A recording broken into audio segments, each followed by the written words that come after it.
Почитувани, владата предводена од ВМРО ДПМН, како во целиот овој изминат период, така и во последните 100 дена, особено посветено работи во правец на зајакнување на капацитетите на македонското земјоделие, како и на стандардот на земјоделците во државата.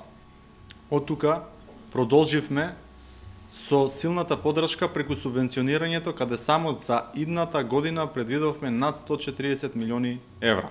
Освен тоа, беа превземени и низа други мерки и проекти кои треба да помогнат во модернизација на македонското земјоделие и негова поголема конкурентност на европските и светските пазари. Успешно заврши аплицирањето за субвенции, каде што беа поднесени 74.000 барања, а дел од нив веќе се исплатени. Земјоделците ги добиваат субвенциите по календарот за субвенции, каде што однапред се дефинирани роковите за исплата. Точно е определена динамиката на аплицирање и на исплатата на субвенциите, која е усогласена со потребите на земјоделците. Според овој календар, досега се исплатени тутунарите, наред доаѓаат производителите на полјоделски култури. Направени се и измена на програмата за рурален развој. Покрај реализираните скоро 14 проекти за изградба на локална патна инфраструктура и инвестиции во водоснабдителни и канализацијски системи, понатаму реализирани се 10 проекти за подобрување на квалитетот на животот во руралните средини и 6 проекти за унапредување на традиционалните вредности во руралните подрачја, а се финансираат и поголем број на трактори и останата земјоделска механизација. Во тек е подпишување на 612 договори со земјоделци кои преку оваа програма ја обновија својата механизација и останата земјоделска опрема. Практично, сите што поднесоа барања и што ги исполнува условите, согласно законот, половина од трошоците ќе им ги плати владата, односно Министерството за земјоделство, шумарство и водостопанство. Започна и реформата за подобрено управување во водостопанството. Во таа насока, владата на Република Македонија формира работна група за анализа и подготовка на акти за формирање на акционерско друштво во државна сопственост водостопанство на Република Македонија. По јавната расправа, која веќе се реализира на терен со земјоделците водокорисници и водостопанствата, до крајот на октомври очекуваме предлог законот за АД водостопанство на Република Македонија да биде поднесен до владата. Понатаму, во соработка со земјоделците, експертите и институциите се дефинира и планот за инвестирање во водостопанската инфраструктура во периодот 2015-2025 година. Во наредните 10 години ќе се вложат 200 милиони евра, што значи дека ќе се наводнуваат отприлика околу 25.000 хектари со современи системи за наводнување. Привршува изградбата на системот за наводнување на Маркова река, Куклиш, со кој се опфаќаат нови 400 хектари земјоделско земјиште. Се работи и на изградба на пристапен пат до браната Речани на Оризарска река и акумулација со која ќе се реши проблемот во водоснабдување на општините Виница, Кочани и Чешиново Облешево и ќе се овозможи наводнување на 1500 хектари нови површини земјоделско земјиште. Почна процедурата за изградба на една од најголемите капитални инвестиции за следниот период, браната Коњско.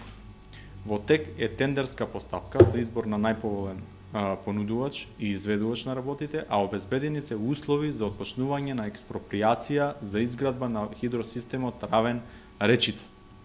Во овој период се изработи и нацрт документ за програмата ИПАРТ 2 за периодот 2014-2020, а конечното одобрување од Европската комисија се очекува декември 2014 година.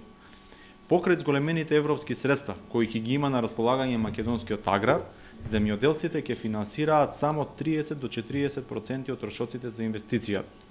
Во тек е реализацијата и на повеќе други мерки, финансиска поддршка за македонските автохтони раси, праменка, буша и овчарското куче Шарпланинец, проектот за изградба на нови откупно-дистрибутивни центри за зеленчук и овошје, и тоа на 5 локации: Валандово, Јосифово, Босилово, Струмица, Могила и Градско.